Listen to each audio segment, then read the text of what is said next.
TS Singh देव BJP का समर्थन लेकर सरकार बना सकते हैं। नमस्कार, P3 भारत में एक बार फिर आप सबका स्वागत है। दोस्तों, अभी हाल ही में 4 राज्यों में विधानसभा चुनाव हो चुके हैं, जिसमें छत्तीसगढ़ राज्य एक महत्वपूर्ण राज्य है। पहले कभी बीजेपी का राज्य हुआ करता था। आइए छत्तीसगढ़ की राजनीतिक विश्लेषण करते हैं कि आने वाले समय में 3 दिसंबर को छत्तीसगढ़ में किसकी सरकार बन सकती है। सक्सेना साहब जी नमस्कार। नमस्कार।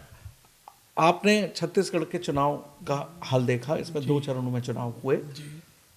उन दोनों चरणों में काफी कुछ अंतर आ चुका था। प्रथम चरण से पहले कुछ और माहौल था और दूसरा चरण आते आते तक कुछ और माहौल बदल गया था, यानी कि पहले चरण से 1-2 दिन पहले भी बदल गया था। ऐसी परिस्थिति में क्या आप सोचते हैं कि छत्तीसगढ़ में किसकी सरकार बन सकती है? नहीं, देखिए, पहला शुरुआती दौर हुआ ये रूपेश जी का काफ़ी टेम्पर हाई था और लग रहा था कांग्रेस डोमिनेट करेगी। आने वाले समय में जैसे जैसे चुनाव अभियान जोरों पे चला तो एक धमाका हुआ महादेव ऐप का।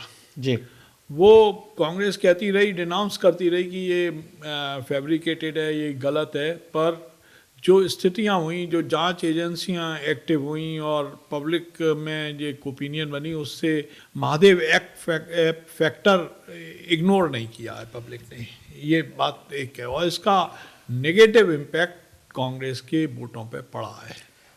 अगर हम प्रथम चरण के चुनाव से पहले के आंकड़े देखें या सर्वे की रिपोर्ट्स देखें तो उसमें ऐसा प्रतीत हो रहा था कि कांग्रेस रिपीट होने जा रही है, क्योंकि भूपेश बघेल ने 2 काम किए थे जिसमें काफ़ी घोषणाएं चुनाव से पहले जनता के हित में की थी और अधिकतर जनता संतुष्ट भी नजर आ रही थी सर्वे के मुताबिक। जी, क्या आपको लगता है कि एकदम सिनेरियो बदल जाएगा कि भूपेश बघेल की आंधी नजर आ रही थी कि वो वास्तव में रिपीट करेंगे और बीजेपी का बहुत कुछ ज़्यादा चांसेस नहीं थे, तो क्या ऐसा लगता है कि इतनी सी बात पे छत्तीसगढ़ की जनता अपना ओपिनियन बदलेगी? देखिए, एक बात तो फैक्ट है कि बीजेपी की जो पॉपुलैरिटी कम हुई थी उसका कारण ये था, योजनाएं तो अच्छी थी पर उनकी पब्लिक एंड पे डिलीवरी नहीं हुई थी। जी, रूपेश बघेल की जो भी योजनाएं रही हों भूपेश जी की, पर उनकी डिलीवरी थी।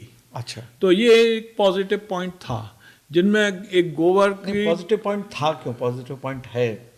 नहीं, उसमें कमी आई है। देखिए, महादेव ऐप के बाद एकदम सीन चेंज हो गया है, बहुत सारी कॉन्स्टिट्यूंसियों में चेंज हो गया। मैंने अगर भारत की जनता विशेषकर स्टेट्स में जब भी चुनाव होते हैं, मैंने देखा है कि लगता तो है लेकिन जनता का भी जो रुझान होता है वो कोई सेंटिमेंट्स नहीं क्रिएट होते हैं, भेड़चाल होती है कि क्या एकदम महादेव ऐप के नाम पर पूरी जनता बदल जाएगी क्या? नहीं, देखिए, वहाँ छत्तीसगढ़ एक ऐसी जगह है, वहाँ ये लॉटरी, जुआ और ये मतलब भाग्यवादी लोग तो ज़्यादा हैं। तो आप तो खुद ही पड़ेगा नहीं, ये पड़ेगा तो नहीं, उतना इम्पैक्ट नहीं पड़ेगा। वहाँ महादेव ऐप तो आपने आइडेंटिफाई किया, पर और बहुत सारे ऐप चल रहे हैं, इस तरीके के व्यवस्थाएं चल रही हैं सट्टेबाजी की, और सब लीगलाइज्ड हैं। मैं आपको बताऊं तो ये बड़ी अजीब सी स्थिति है। ऐसी स्थिति में तो भ्रष्टाचार के मामले में जनता के ऊपर कोई ज़्यादा बहुत बड़ा डिसाइसिव अटैक इम्पैक्ट नहीं आना चाहिए और रीज़न कुछ और हो सकते हैं। नहीं, मैं 2 चीज़ें बताना चाह रहा हूँ कि एक तो वहाँ पे धान खरीद जो इशू है वो बहुत इम्पोर्टेंट इशू है जो कांग्रेस को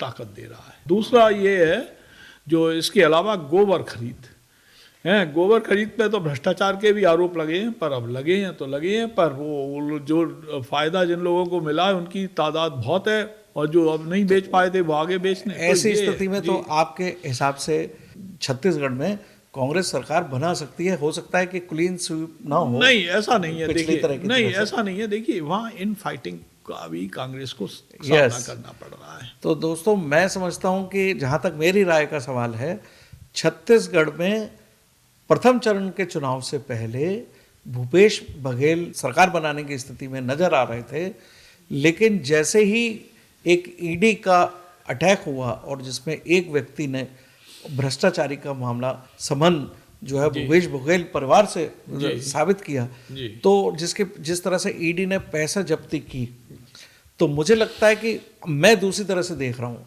मुझे लगता है कि भूपेश बघेल अगर जीत भी जाते हैं, लेकिन प्रथम चरण में बीजेपी जो है फाइट बैक कर गई थी इस तरह की बातों में।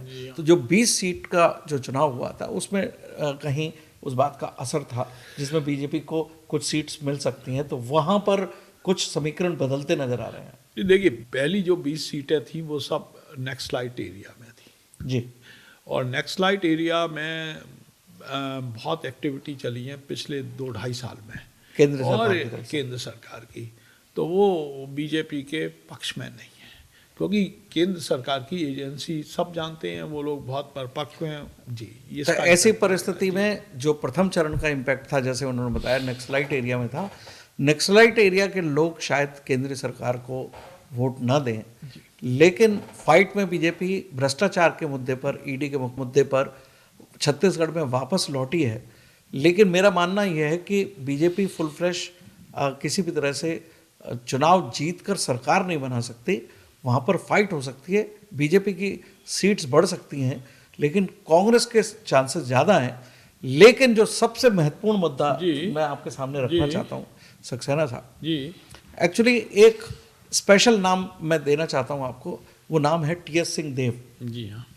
तो जैसा कि आपने कहा कि कांग्रेस में इनफाइट है, जी हाँ, तो कांग्रेस में इनफाइट होने की वजह से जहां थोड़ी सी क्लीन स्वीप वाली पोजीशन कांग्रेस में नहीं है, तो निश्चित रूप से कांग्रेस बहुमत के आसपास ही रह सकती है, एकदम 2/3 मेजोरिटी या 50% से ज़्यादा 70% नहीं हो सकती है। तो मुझे उसमें उम्मीद नज़र आती है कि जो टीएस सिंह देव हैं वो भूपेश बघेल को दोबारा मुख्यमंत्री नहीं बनने देना चाहेंगे। भाई देखिए, छोटे राज्य की अपनी नियति है जी, छोटे राज्य में अलग टाइप के कॉन्टेक्ट हैं, अलग टाइप के, मेरी मंशा आप समझ रहे हैं कि हाँ, सिंह देव नहीं बनने देंगे। अगर ये है कि 1/3 अगर वो डिफेक्ट करा सके तो वो कुछ कहने नहीं, की मैं डिफेक्ट की बात नहीं कर रहा हूँ। जैसे अगर आपने महाराष्ट्र की स्थिति देखी शरद पवार की पार्टी की, उसी तरह से छत्तीसगढ़ में भूपेश बघेल बहुमत के नजदीक तो नजर आते हैं, फाइट बीजेपी के बराबर की हो गई है, लेकिन निश्चित रूप से ये नहीं कहा जा सकता कि बीजेपी विन विन सिचुएशन में आ जाएगी जी। लेकिन निश्चित रूप से कुछ सीट्स बीजेपी की बढ़ेंगी in comparison to last election. लेकिन उस पर टीएस सिंह देव बहुत इंपॉर्टेंट रोल प्ले करेंगे। बिल्कुल जी। वो भूपेश बघेल को मुख्यमंत्री नहीं बनने चाहेंगे। भूपेश बघेल के मुख्यमंत्री ना बनने के दो कारण जी। एक तो इलेक्शन के बाद उनके विरुद्ध ईडी की कार्रवाई हो सकती है। बिल्कुल। जब ईडी की कार्रवाई होगी तो निश्चित रूप से भूपेश बघेल कमजोर साबित होंगे और उसमें टीएस सिंह देव जो हैं, लेकिन कांग्रेस जो शीर्ष नेतृत्व है वो संभाल नहीं पाएगा इस स्थिति को। तो टीएस सिंह देव एक स्प्लिट इशू में निकल सकते हैं और वो बीजेपी का समर्थन लेकर सरकार बना सकते हैं।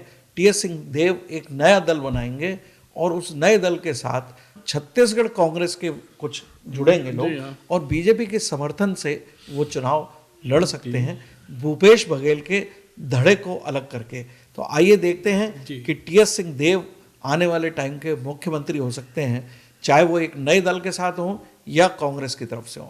धन्यवाद जी।